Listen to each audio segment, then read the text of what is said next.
I used to work in the public sector. After 15 years, I had my midlife crisis.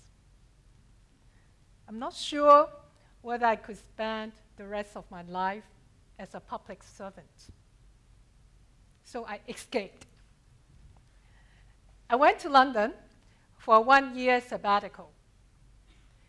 It actually turned out to be a terrific self-discovery experience. I discovered that I was actually not quite a boring bureaucrat. You saw that photo. It was me leading a dragon dance at a strategy class. Talk to me afterwards if you're intrigued by this photo. So I came back to Hong Kong after 1 year in London. I was looking for my dream job to realize the creative side of me. At that time, I was looking around and see, is there anything like strategic design and service innovation consulting? Would any companies have this kind of vacancies? Obviously, there was nothing like that in Hong Kong. So I created my own job by setting up Innofocal. I am convinced that Hong Kong, as the most service-oriented economy in the world, must have this need for my service. Very soon, I realized that nobody actually understood what I was trying to do. So I was kind of depressed. One evening, a friend of mine invited me to a dinner. I was so lucky that I sat all night next to Sir Ken Robinson. I was complaining and complaining to Ken. I said, oh, I wonder whether I made the wrong decision to come back to Hong Kong. The government here, the business community here in Hong Kong, they didn't value creativity. They had no clue what design and innovation mean. Most people think of design as pretty stuff or expensive stuff. And I said, these are not the things that I'm interested in. Then, in a very matter-of-fact tone, Ken said, Rachel, of course, they don't understand. Because these people don't want to change. If you want to do something for Hong Kong, start with young people. I've always been a TED follower. And I was thinking, wouldn't it be a really great idea if I could invite speakers whom I fancy, got to attend to their talks in Hong Kong without the need to pay a fortune. So I combined this concept of an inspiring forum with Ken's idea of doing something for young people. In 2010, I co-founded Make a Difference together with Ada from Hong Kong Institute of Contemporary Culture.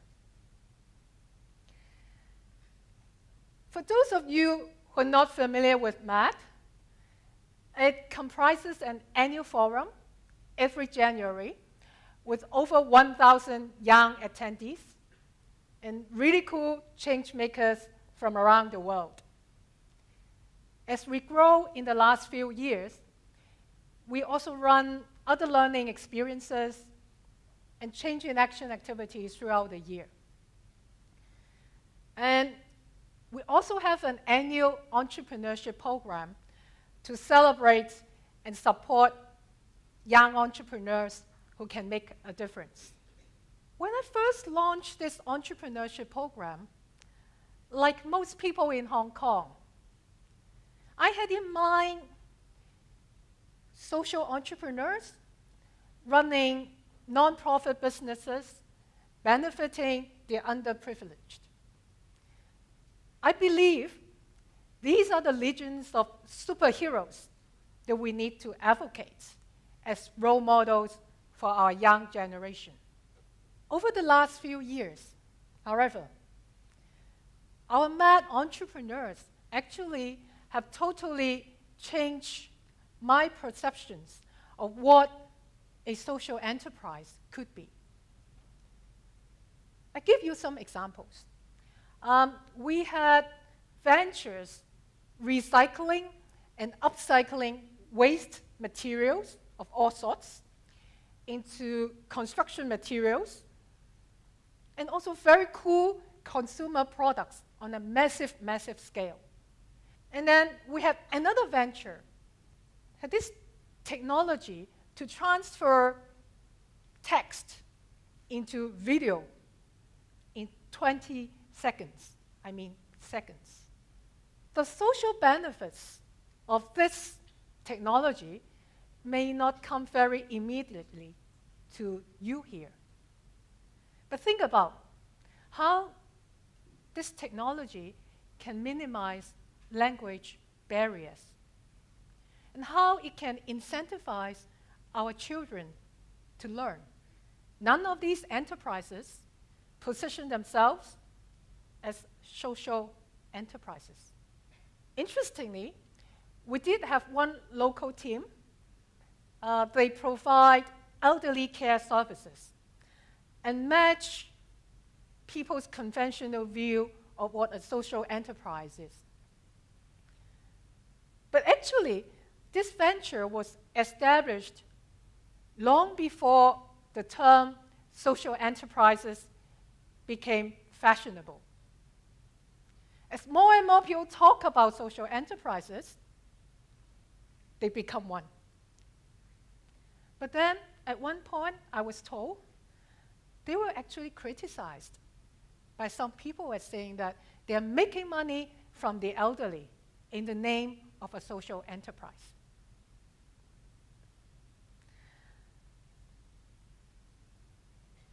A lot of people actually think that social enterprises are non-profit business, benefiting the less advantaged people. And I would even say that some people think that this term is just a trendy synonym for sheltered workshops. They are generally perceived as low-tech or no-tech, with very limited potential to scale. But my experience with all these mad entrepreneurs told me that all these perceptions are far from true. What is a social enterprise? I look up from the wiki. Here's a definition. A social enterprise is an organization that applies commercial strategies to maximize improvement in human and environmental well-being. Social enterprises can be for-profit or non-profit. Social enterprises should include all green businesses that solve our environmental problems, medical and health innovations that can improve our mental and physical well-being, ICT and other technologies that can enhance connectivity, productivity, knowledge sharing, and improve quality of life in general. I would even argue that if one is creating job opportunities, then you're actually doing good, provided that you're not generating negative impacts on the society and the environment. Let me ask you this question. I'd like to test your response to it. A guy without a job in Hong Kong and someone without a job in rural India, which is more miserable? So why is it that if I create a job in Hong Kong, I give out employment opportunity, I'm just a normal merchant trying to make money. But if I create job opportunities in India, you say, wow, you are a social enterprise. You provide opportunities for people without jobs. I just can't understand the logic, actually. A few months ago, a friend of mine asked me this very fundamental question. What is the purpose of business? It took me a while to figure out the answer. In the old days, we exchanged goods to satisfy our very basic needs. But industrialization means that we are producing more and more. And so we have the advertising industry, the creative people, telling us, encouraging us why we need to buy more and more. We have CEOs believe that their role is to maximize shareholder values. What's even worse, some people believe that their role is to maximize their own returns. Ladies and gentlemen, let's go back to the basics of business. Business exists because it satisfies a real need, and it tackles a real problem of our society. We probably don't need another category of social enterprises to save the world. Is poverty the only problem in the world? And by poverty, do we just mean material poverty? Isn't it true that all entrepreneurs are supposed to change the world for the better? If it's the case, why do we have to teach entrepreneurship and social entrepreneurship separately at schools? Is making money a sin? If an organization is not making money, how can it attract and retain talent and invest in its future? Is for-profit evil? I think it's only legitimate that investors get a fair return from what they put into the company. I cannot agree that there's only one business model that can do good. Instead, I see a whole spectrum of possibilities. On one end, you have enterprises that are dedicated to serving the needs of the bottom of the pyramid. They have social impact as their primary motivation. On the other hand, multinationals that respect the environment, society, and governance standards can also do good to the society while returning profits to their shareholders. In the middle, we have the so-called blended value model, where equal emphasis is given to making money and making meaning. And this whole group actually can serve either the underprivileged, or they can provide innovative solutions for the common good of mankind. Now, it's the latter category that I feel most strongly and passionately about. Of course, it's easier said than done. Most people still live in a polarized world, and they don't believe that doing good and doing well can happen together. When we seek sponsorship for our Mad Entrepreneurship program, a lot of people actually don't understand.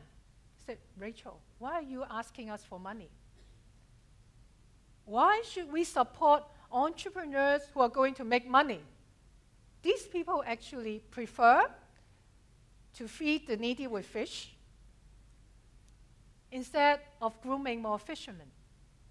I realized that actually we could have a bigger audience and a more sympathetic audience if we put our case to the business world, who understand the opportunities in this doing good and doing well sector, instead of wasting our time talking to the so-called philanthropists.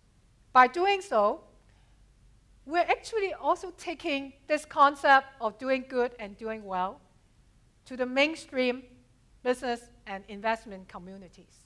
There's plenty of evidence to show that all successful and enduring business have a clear purpose. They give meaning to their staff. They respect the environment. They make good money, but they're also achieving progress for mankind. This is what I call the 5P of business, sustainable business.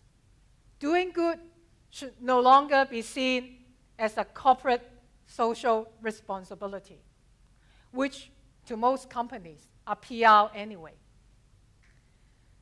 Don't tell us that you are doing good by donating billions of dollars to alleviate poverty, but at the same time, you are exploiting your workers and us, your customers.